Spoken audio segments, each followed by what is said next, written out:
Did you know that despite being the second largest country in the world, Canada has one of the lowest population densities globally? That's right. Stretching over nearly 10 million square kilometers, this vast nation is home to just over 37 million people. To put it into perspective, that's about 3 people per square kilometer. Now compare that to a densely populated city like New York, which has over 10,000 people per square kilometer. But here's the catch. Much of Canada's land is uninhabited.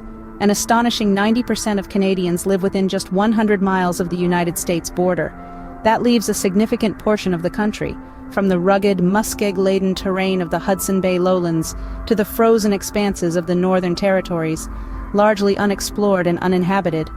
But why is this the case? Why is such a large country home to so few people?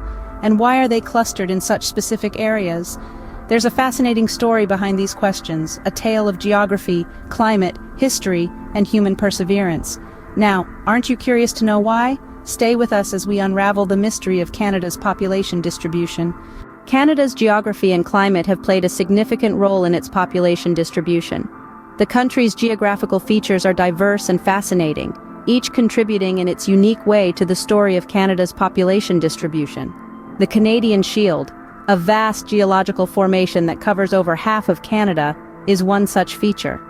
This rocky expanse is rich in minerals but poor in soil suitable for farming, making it a formidable barrier to early settlement. As a result, it pushed the majority of settlers towards the fertile lands of the South, resulting in a concentration of population in the regions close to the United States border. Another significant geographical feature is the Great Lakes, the largest group of freshwater lakes on Earth. Their moderate climate and fertile soil have attracted settlers for centuries, and today, they are surrounded by some of Canada's largest and most populous cities. But it's not just the geography that has shaped Canada's population distribution. The country's climate has played a major role as well. Canada's northern regions are known for their harsh winters, with temperatures often dropping below -40 degrees Celsius. These extreme weather conditions, combined with the region's geographical challenges, have made it difficult for large populations to settle in these areas. Understanding Canada's geography and climate is key to understanding its population distribution.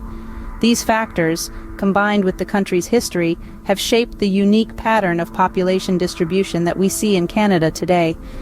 As we delve deeper into the history of Canada's population distribution, we will begin to see how these factors have influenced where people have chosen to live and where they have chosen not to. Immigration has played a significant role in shaping Canada's population distribution. From the time of the country's inception, policies have been instrumental in directing the flow of immigrants, often towards areas in need of population growth or economic development. In the late 19th and early 20th centuries, for instance, policies were designed to attract immigrants to settle in the prairies, leading to a significant increase in the population of cities like Calgary and Edmonton. In the post-World War II era, Canada's immigration policies underwent significant changes, opening the doors to a more diverse range of immigrants. This resulted in a population boom, especially in major cities. Toronto, Vancouver, and Montreal, known as Canada's Big Three, have been major beneficiaries of these policies. These cities have become vibrant multicultural hubs, attracting immigrants with their economic opportunities, cultural diversity, and quality of life. In recent years, the focus has shifted again, with immigration policies now aiming to distribute population growth more evenly across the country. Programs like the Atlantic Immigration Pilot and the Rural and Northern Immigration Pilot are designed to attract immigrants to smaller communities, helping to counter the trend of urban concentration. As Canada continues to welcome immigrants from around the world, its population distribution is likely to continue evolving. With the ongoing adjustments in immigration policies and the dynamic nature of global migration trends, the future of Canada's population distribution promises to be an intriguing journey. Canada's population distribution has a rich history, deeply intertwined with the country's geographical features. For centuries, the vast expanse of land that is Canada has been home to a diverse range of people, each shaping the country's population distribution in their unique way. Much of the history of Canada's population distribution is tied to the Canadian Shield, a vast geological formation that covers over half of Canada. This rocky expanse, rich in minerals but poor in soil suitable for farming, was a formidable barrier to early settlement. It effectively pushed the majority of settlers toward the fertile lands of the South, resulting in a concentration of population in the regions close to the United States border. But the Canadian Shield is not the only geographical feature that influenced Canada's population distribution. The Great Lakes, the largest group of freshwater lakes on Earth, have played a significant role as well. These lakes, with their moderate climate and fertile soil, have attracted settlers for centuries. Today, they are surrounded by some of Canada's largest and most populous cities. As settlers moved westward in the late 19th and early 20th centuries, the prairies became a significant destination thanks to their vast expanses of arable land. This region, too, has contributed to the southern concentration of Canada's population, with cities like Calgary and Edmonton becoming major urban centers. However, the story of Canada's population distribution isn't just about where people settled, it's also about where they didn't. Large parts of Canada, particularly in the Northern Territories, remain sparsely populated due to harsh weather conditions and geographical challenges. These areas, while rich in resources, remain largely untapped due to their remoteness and the challenges of infrastructure development. As we move through history toward the present day, the population distribution pattern becomes even more interesting, and as we look toward the future, the question arises: how will Canada's population distribution continue to evolve in the face of new challenges and opportunities? Scene script. Fast forward to today, and the pattern of Canada's population distribution presents a fascinating picture. Let's delve into the present day. One might think that, given its massive size, Canada would be teeming with people from coast to coast. Yet, it's quite the contrary. The population is heavily concentrated in the southern regions close to the U.S. border. In fact, around 90% of Canadians live within 100 miles of the border, a phenomenon known as the ribbon of population. This skewed distribution of population presents unique challenges.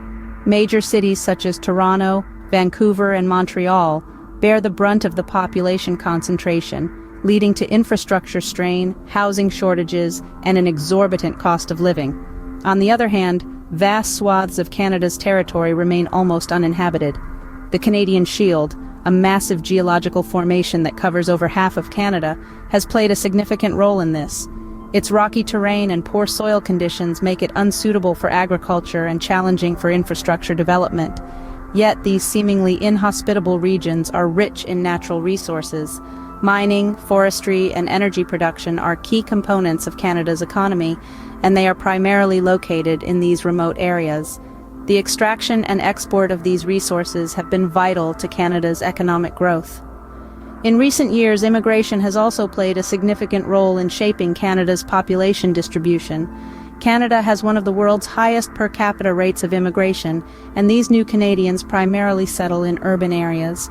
This influx of people brings cultural diversity and economic vibrancy, but also further exacerbates the pressure on urban infrastructure. But what about the future? How might this distribution change, and what could it mean for Canada? Looking to the future, Canada's unique population distribution offers both challenges and opportunities. With 1 in 4 Canadians projected to be over 65 by 2035, the nation faces a significant shift in its demographic dynamics. It's not just a matter of numbers. This aging population will have profound implications for the workforce, healthcare, and social systems. Yet with challenge comes opportunity. The innovative use of technology can enable healthy aging at home and in communities, enhancing quality of life and independence for seniors. But the future isn't just about demographics. The vastness of Canada's landscape, much of it rugged and remote, presents its own set of challenges and potential. While the southern regions continue to be the primary hub of population and economic activity, there's a world of untapped potential in the northern territories. From resource extraction to economic diversification, these areas could play a key role in Canada's future. However, unlocking this potential isn't as simple as drawing lines on a map. It requires careful planning and sustainable development. Innovative infrastructure projects that respect and preserve the unique ecology of these regions will be paramount. From renewable energy initiatives in the Arctic to sustainable forestry in the Canadian Shield, the possibilities are as diverse as the landscape itself. Climate change, too, will play a pivotal role in shaping Canada's future population distribution. Warmer temperatures could make the northern regions more habitable, but they could also exacerbate existing challenges, from melting permafrost to shifts in local ecosystems. Navigating these changes will require foresight, flexibility, and a commitment to sustainable practices. Ultimately, The future of Canada's population distribution hinges on a delicate balance between human needs and environmental stewardship. It's a complex equation influenced by a multitude of factors, from demographic shifts and climate change to economic opportunities and technological advancements. Canada's future is a story still being written, shaped by its people, geography, and global trends. As we look forward to the next chapter, the promise of the Great White North continues to inspire and captivate, a testament to the enduring allure of this remarkable country. So, we've journeyed through the past, present, and potential future of Canada's population distribution. We've delved into the surprising fact that the majority of Canadians live in the southern regions close to the U.S. border, despite the country's vast land area. We've explored how the Canadian Shield has shaped settlement patterns and infrastructure development, and how the Great Lakes moderate the climate to support agriculture. We've also discussed the challenges of population growth and infrastructure strain in major cities, and potential solutions for dispersing population and promoting economic development. We've shed light on the unique challenges and opportunities in Canada's northern territories, and the role of immigration in shaping Canada's population distribution. As we look to the future, the importance of resource extraction and economic diversification, and the potential impact of climate change on Canada's northern regions become all the more significant. The journey of understanding Canada's population distribution is far from over, and the road ahead is filled with possibilities. Now we pass the baton to you. What are your thoughts on Canada's population distribution? Share your insights in the comments below, and remember to subscribe for more intriguing content.